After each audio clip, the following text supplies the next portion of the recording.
ici pour t'exalter. Alléluia. Pour ton amour, pour ton salut. Alléluia. Seigneur Jésus, tu es digne.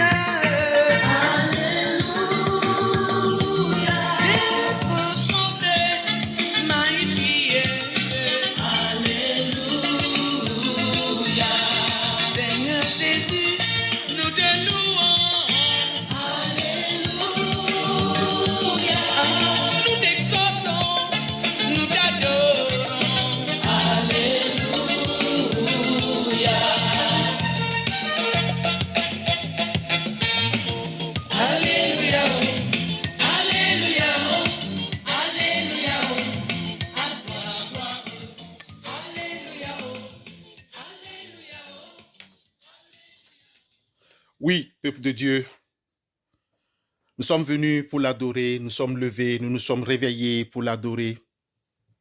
Peuple de Dieu, que la compassion, la paix et l'amour vous soient multipliés au nom du Père, du Fils et du Saint-Esprit. Amen. Comme nous sommes là pour l'adorer, nous sommes là pour le louer. Nous sommes levés ce matin encore avec les actions de grâce et les louanges. Prions Dieu. Éternel Dieu Tout-Puissant, toi qui es l'auteur de notre vie et de notre souffle, nous te rendons nos humbles louanges pour nous avoir conservés depuis la nuit jusqu'à cette heure de cette nouvelle journée. Nous demandons que ta volonté soit faite dans nos vies et activités de la journée. Accepte nos louanges pour cette journée, au nom et pour l'amour de ton Fils Jésus-Christ, notre Rédempteur. Amen.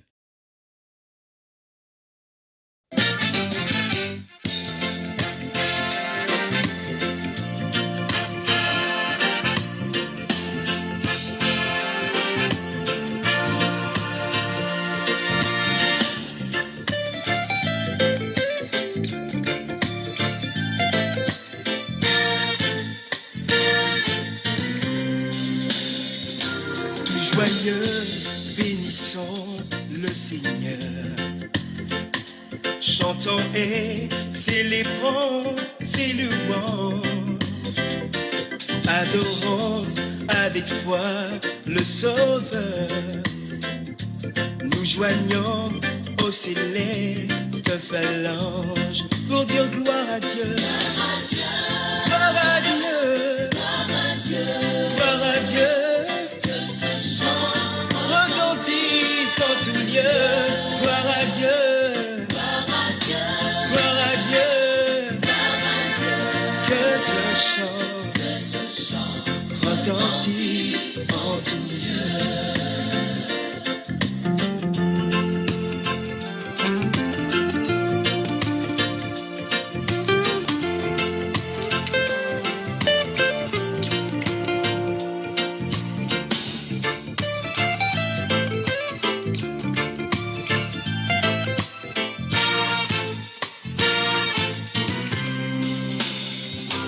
Le châtiment qui produit la paix, Jésus-Christ l'a subi pour mon âme. Il voulut expier nos forfaits en mourant, lui sur le bois infâme. Gloire à Dieu, gloire à Dieu, gloire à Dieu. Que ce chant retentisse en tout lieu. Gloire à mon Sauveur, gloire à Dieu, gloire à mon appui. Oh, que ce chant. Chers frères et sœurs en Christ, le texte qui est proposé pour notre méditation ce matin est tiré de l'Épître aux Hébreux, chapitre 12, versets 14 à 16. Hébreux 12, 14 à 16. Là, il est écrit: recherchez la paix avec tous et la sanctification sans laquelle personne ne verra le Seigneur.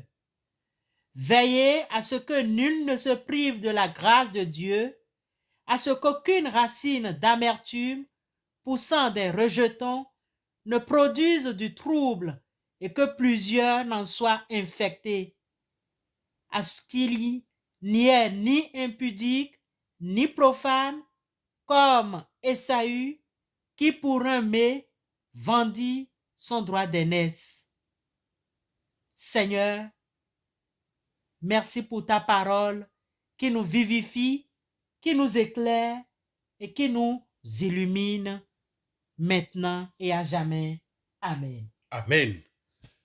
Bien-aimés dans le Seigneur, à tous les saints qui nous écoutent ce matin, dans le texte que nous venons de lire ou que nous venons d'écouter, le texte de Hébreux au chapitre 12, les versets 14 à 16, nous pouvons retenir plusieurs thèmes, mais nous avons sélectionné pour vous ce matin 2 thèmes majeurs.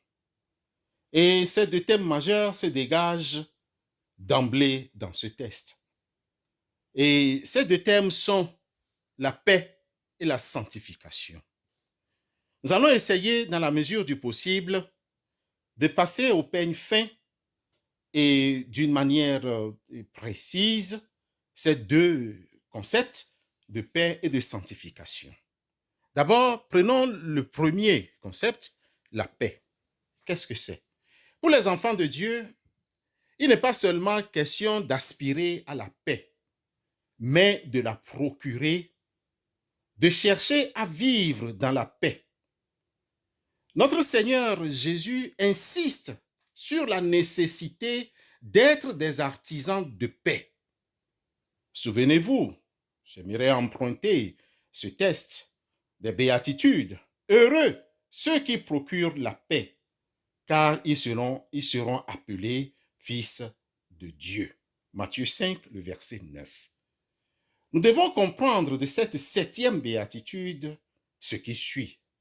Étant fils de Dieu, cherche, trouve, occasionne ou provoque la paix. Tu seras donc reconnu comme fils de Dieu. Cette explication nous démontre pourquoi le monde ne trouve jamais la paix dont il parle continuellement. Le péché ne pouvant produire que la guerre. Pour procurer la paix, il faut être transformé. Observons tout autour de nous. Que constatons-nous? Tous les accords, toutes les conférences, les conventions inimaginables, les organisations, les assemblées ne pourront procurer la paix, car ils ne peuvent éliminer le péché, la révolte contre Dieu, qui est la racine de tous les malheurs. La raison de tous ces échecs n'est ni politique, ni économique, ni sociale. Elle est d'ordre spirituel, théologique et doctrinal. Le cœur de l'homme, de tous les hommes, est mortellement malade et ne peut être changé que par le Seigneur Jésus-Christ tout en acceptant l'action du Saint-Esprit. D'ailleurs, le Seigneur lui-même a dit qu'il est venu pour ceux qui sont malades. Les fils de Dieu, ne resteront toujours qu'une poignée en comparaison avec le monde dans son ensemble. Ils sont le sel de la terre. Il faudra que Christ revienne sur la terre, qui l'a rejeté afin d'établir son royaume de paix et de justice que les prophètes prédisent si clairement. Ce royaume terrestre durera 1000 ans, selon Apocalypse 20, même si ce chiffre signifie peut-être simplement une période très longue, mais limitée dans le temps. Alors que le royaume de Dieu, le royaume éternel dans lequel il débouchera, sera sans fin. Si chacun pouvait rechercher la paix et la procurer, il n'y aura pas de trouble, ni d'amertume dans nos assemblées chrétiennes, dans nos familles, dans nos lieux de travail, dans nos quartiers, voire tout autour de nous. Nous servons un Dieu de paix et ne l'oublions jamais. C'est autant affirmer que le désordre, le trouble, l'amertume, les rancœurs et tout ce qu'il y a de semblable proviennent du diable. Alors, cessons d'être tout simplement les acolytes de ce trompeur. Regardons d'une manière approfondie le deuxième thème, c'est-à-dire la sanctification. Dans l'Ancien comme dans le Nouveau Testament, la sanctification signifie dans son sens initial, signification signifie séparer d'eux, séparation, mise à part pour Dieu. Elle est d'abord un don, une œuvre de Dieu accomplie par le Saint-Esprit. Elle ne consiste pas à faire des choses extraordinaires, mais à se laisser pénétrer par le Saint-Esprit pour que nos pensées, nos actes deviennent semblables, si possible, à ceux de Jésus-Christ. Ayant reçu de telles promesses, mes bien-aimés, purifions-nous donc de toute souillure de la chair et de l'esprit. Achevons donc de nous sanctifier dans la crainte de Dieu. 2 Corinthiens 7, le verset 1. Dans la vie d'union de plus en plus intime avec Dieu, la sanctification est indissociable d'une conversion et d'une purification constante. La sanctification est alors reliée au fait que Dieu nous a mis à part pour lui. Nous sommes mis à part pour lui. C'est pourquoi nous devons chercher toujours à comprendre cette sanctification dans la rencontre personnelle avec le Seigneur Jésus-Christ. Nous sommes enfants de Dieu par la foi en Jésus-Christ. Jean 1, le verset 12 et 13. C'est un privilège que d'avoir Dieu pour Père. Et puisqu'il est saint, il ne peut communier qu'avec ceux qui se sont sanctifiés par le sang de l'agneau, ceux dont leur habit est lavé dans le sang de cet agneau, Jésus-Christ. Alors faisons attention aux mots qui sortent de nos bouches. Faisons attention à nos comportements au milieu des frères et des sœurs dans la foi, même au milieu des frères ou bien de ceux qui sont dehors. C'est ainsi que notre adoration même se fera en esprit et en vérité, comme nous demande Jean 4, le verset 24. Bien-aimés, l'épître aux Hébreux que nous venons d'écouter et ou de lire nous met en garde contre tout comportement qui ressemblerait à celui d'Ésaü, qui perdit son droit d'aînesse à cause d'un mets succulent, la nourriture, le ventre. Regardez le ventre, ce que je vais boire, ce que je vais manger. N'oubliez pas que Dieu appelle Israël à de précieuses bénédictions. Regardez dans Deutéronome 28, les versets 1 à 14. Ces versets nous disent long. Il nous met et nous fait parallèle grâce en Christ. Il nous donne cette grâce qui se trouve en Christ. Chacun doit reconnaître ce droit comme un privilège de la part du roi des rois. Alléluia. Bien-aimés, que le Seigneur éclaire notre entendement afin de demeurer ferme dans la foi en Christ que nous professons. Bien-aimés, passez une excellente journée sous le regard de notre Seigneur et Sauveur Jésus-Christ. Que le Seigneur vous bénisse. Amen.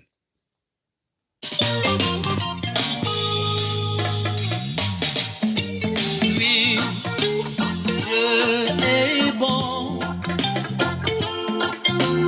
Oui, Dieu est bon. Oui, Dieu est bon. Il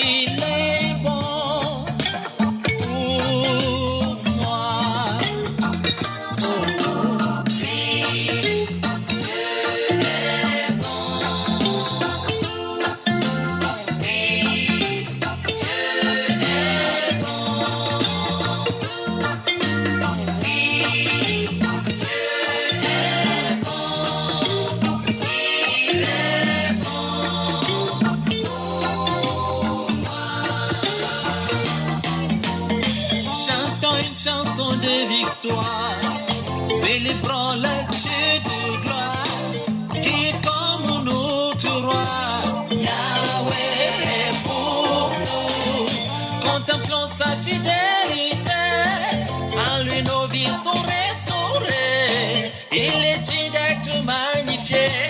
Yahweh est pour nous. Dieu est bon.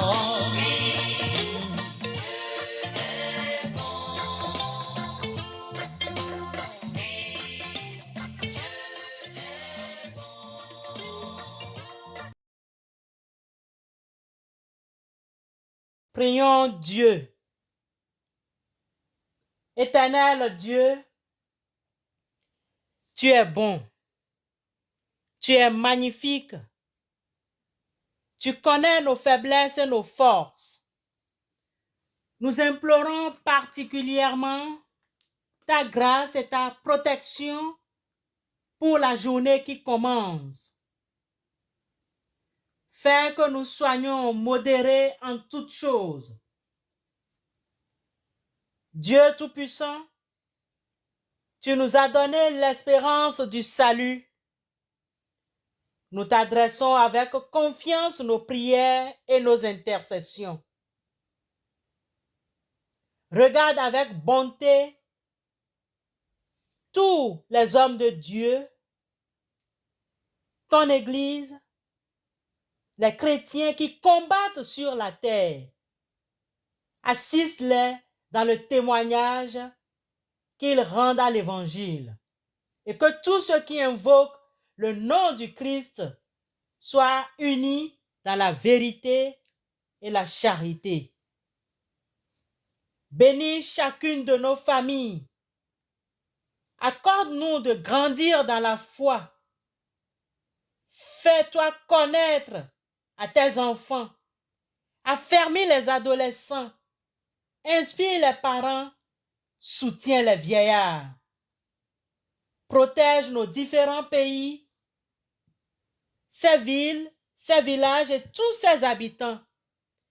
Veille sur nos autorités et suscite en elles des pensées de justice et de paix.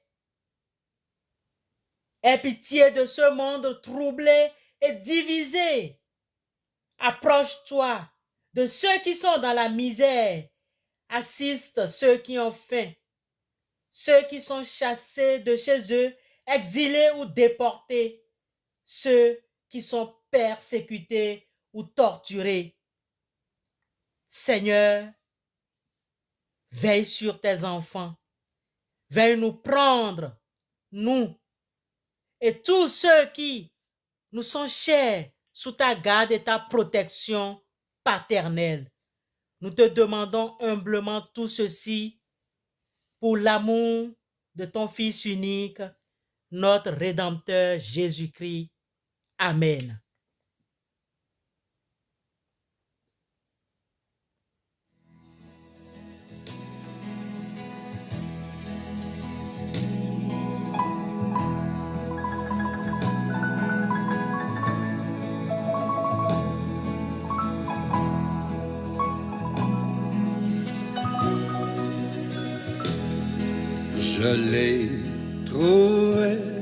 Je l'ai trouvé, le bonheur ineffable. Je suis sauvé, aux joies inexprimables. Tous mes péchés sont effacés, le sang de Christ me lave, les jours des larmes sont passés, je ne suis plus esclave. Bien-aimés, écoutons l'exhortation.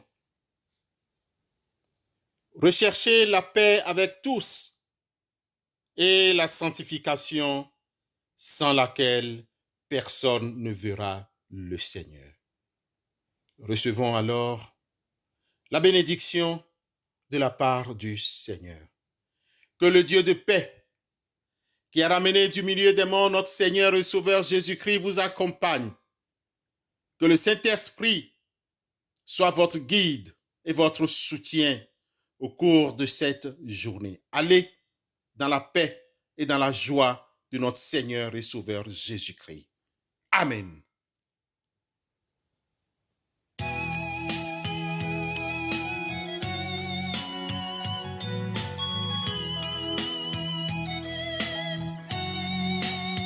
Pleine paix, Jésus, en ta présence. Pleine paix, soutenue par ta main. Pleine paix, gardée par ta puissance. Pleine paix, tout le long du chemin.